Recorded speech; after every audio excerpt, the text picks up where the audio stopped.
which I know everyone is thrilled about. So here we go. Number 6. Chelsea? Hi, Chelsea. Hi. So in the event of a zombie apocalypse, what would your survival plan be? Oh, wow. This seems like you, Sarah. This is like, you're kind of dark and shit, so this will probably be all yours. Listen, I've said it before. I don't want to be around when shit goes down. I do not have a survival instinct. This is probably what makes me an inadequate partner romantically. I don't want to. I don't care. I don't want to fight. I don't want to cut wood. I don't want to live without electricity. I don't care. If it comes down to it and you're wondering to yourself as you scramble from cave enclosure to cave enclosure, looking for shelter, fighting for survival, if it ever crosses your mind, I wonder if Sarah from Tegan Sara is still alive. No, I'm not. I absolutely am not. So that's all I can say about that. There you have it. Very good question. Thank you very much. Number 7. What is your question? Hi, my name's Lauren. Hi, Lauren. My question is, what is the funniest story or memory that you have?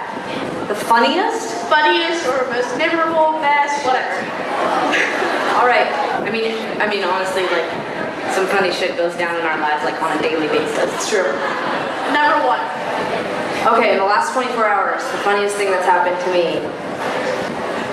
Oof. Yikes. Apparently this hasn't been a funny 24 hours for me. It's true. A lot of funny stuff has happened to Sarah and I in a lifetime, but being put on the spot like this, my goodness, I mean... I'm sorry. Probably the funniest thing that's happened to me this year was going to get a manicure pedicure on Valentine's Day with my girlfriend, and in the end there wasn't enough people to do the manicure pedicure, so the receptionist did mine. And I know that sounds made up, but I swear I have photos. I actually got my nails done next to the cash register, and she would periodically put my hand back in the dish, and she would take people's money and give change. And yeah, I'm not gonna tell you the full story, but that was probably the funniest thing that happened to me this year. Not at the time. At the time, I felt deep, deep shame and embarrassment.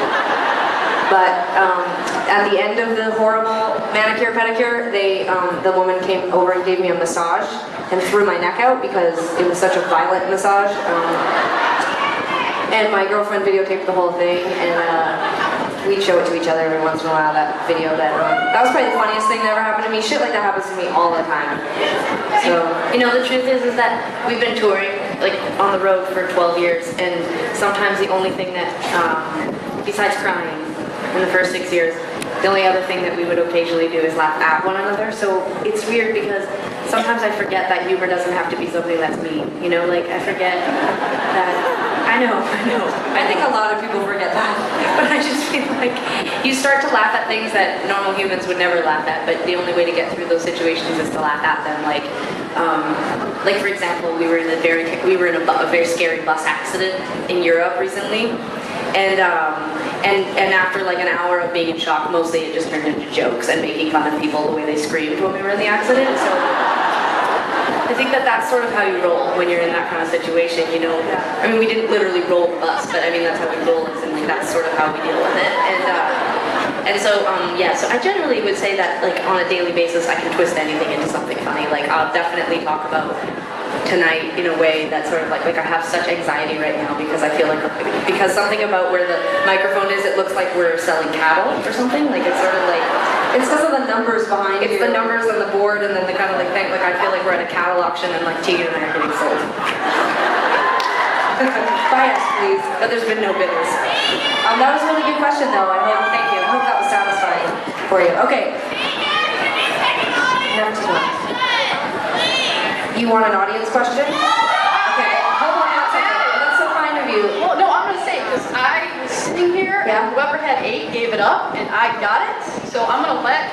I have a question for you, but I can either give it up or ask and let someone else. Okay. This is serendipity. Well, let's hear the audience question just for fun. Scream it out. That's so generous of you. Okay. Yes. Okay, hold on. Whoa. Oh, that's like 42 Sorry, questions. I made a giant mistake. Only one. Only one, and just that one person who asked. You may scream your question at the top of your lungs.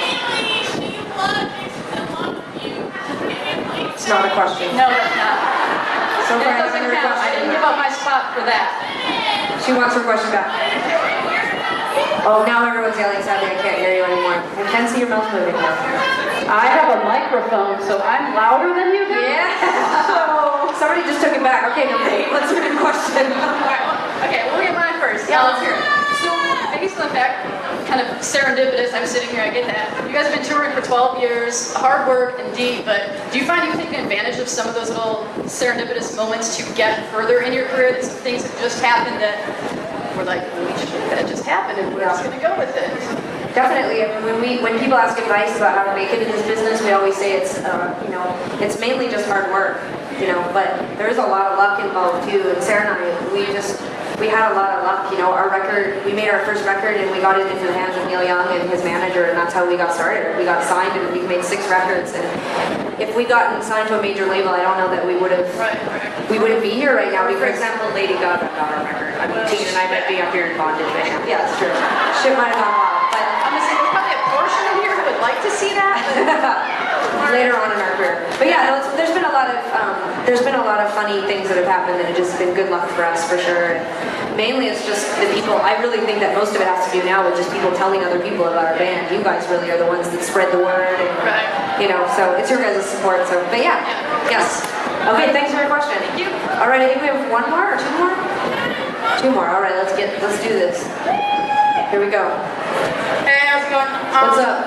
I wanted to know, as artists and writers, for I guess each of you, what is one song that you've written that after you finished it, you knew that it was something that you were really proud of? Oh geez. I mean, generally I mostly hope that once the song is done, they're all not crap, So if I write a really good one, I generally, I think you generally know when you've written something really special. Like I knew Walking with the Ghost was really hooky, and I knew that because it was always, it was always in my head, and even this was before the internet. Well, at least before I had the internet in my house. And so I just had to wait to show it to Tegan, and I remember we were going to go on a tour of Europe, and I had written it while I was living in Montreal, and I had recorded it. And the first night we arrived in Europe, I was really excited to play it for Tegan because I thought that it was something really special. So you sort of have an instinct when you write something.